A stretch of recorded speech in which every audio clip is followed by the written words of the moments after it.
Record. Hi, my name is Elle McCabe and this is Masterclass. So welcome. I like biology first.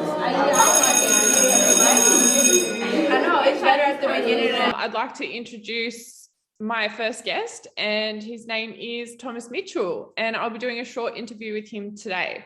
So thank you for meeting with me today, Thomas. No worries. How are you? Yeah, I'm good. Just living the lockdown life, you know. Yes. Seeing people on Zoom is far too familiar. Yes, very familiar. We're all stuck inside. So what is your profession? So I'm a writer, which always people always get confused when it's probably too simple to say that. But yeah, I'm a freelance writer. I released my first book earlier this year. And I'm actually just about to start a job, my first full-time job in a few years with the Sydney Morning Herald.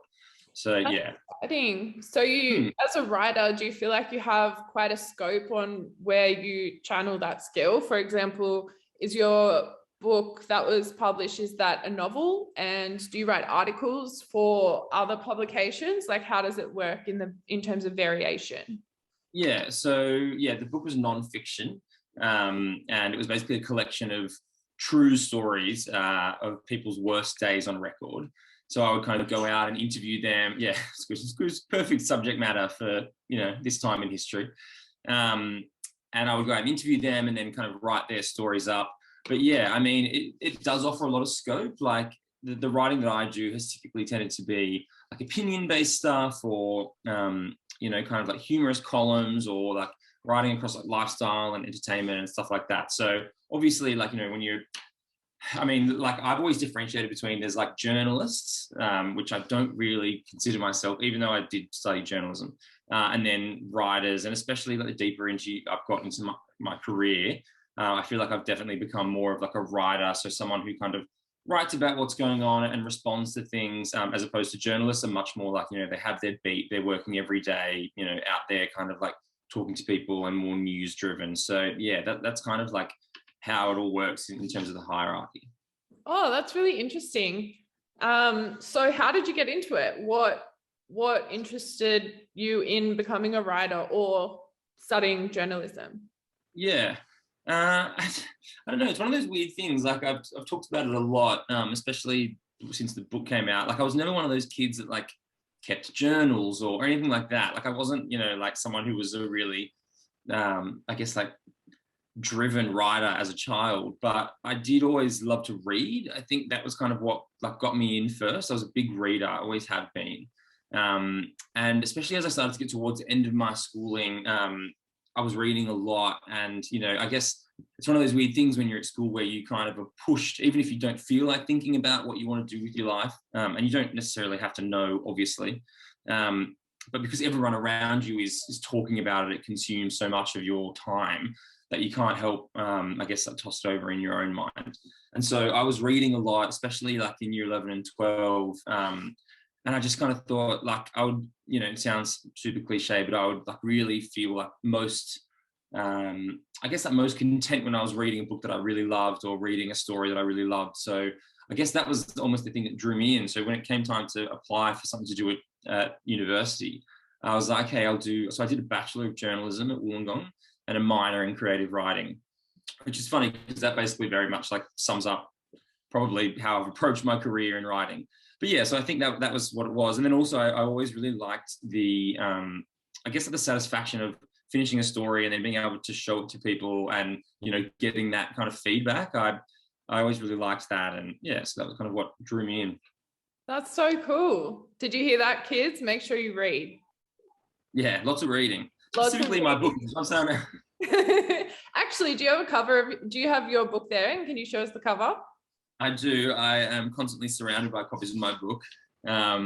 So look, as a disclaimer, kids, it does have a bad word in the title, so apologies. You can probably edit this out, Elle, but it's called Today I Beep Up. That's the cover. That's me on the cover. And yeah, it's a hilarious collection of worst day disasters. So it basically starts with my own story about this disastrous day I had when I went out to my girlfriend's family's farm out in the country.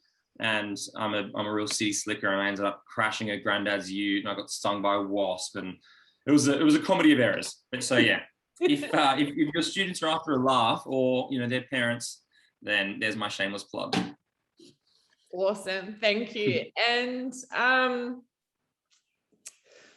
is there any advice you can give to kids about where to go and what the learning journey is like, and how you sort of transition into different types of work that you enjoy?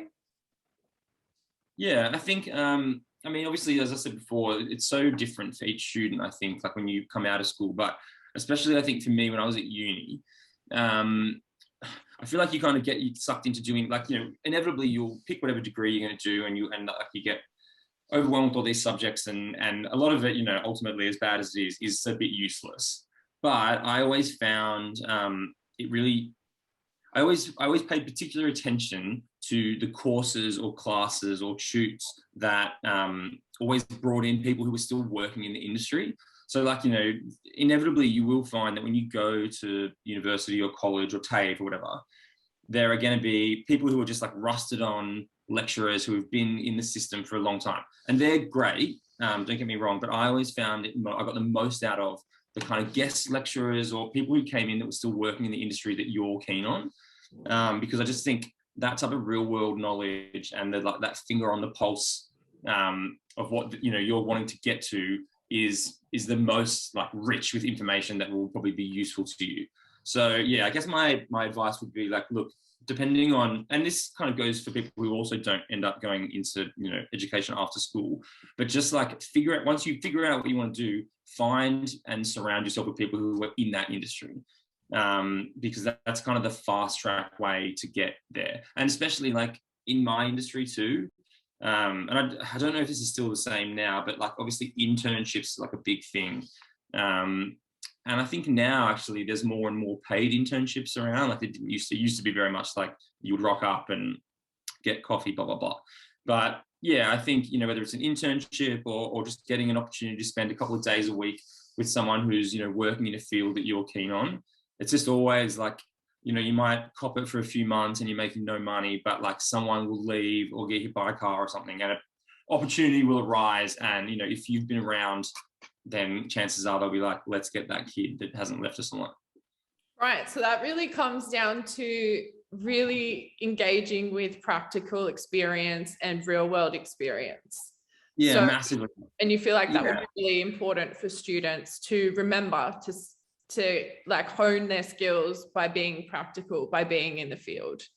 For sure. Yeah, I think that is just it's just the quickest way to get in, and I know so many people that, even people who have been to uni and then gotten into the practical side of things and then actually left their degree midway through because they've kind of gotten in already. And then, you do learn a lot once you are on the job. So yeah, I think just be really conscious of the practical side of whatever you want to do. And yeah, just be aware that, if you get an opportunity to spend time with or learn from someone who is currently working in the, industry that you're kind of end gaming, then yeah, definitely take that up.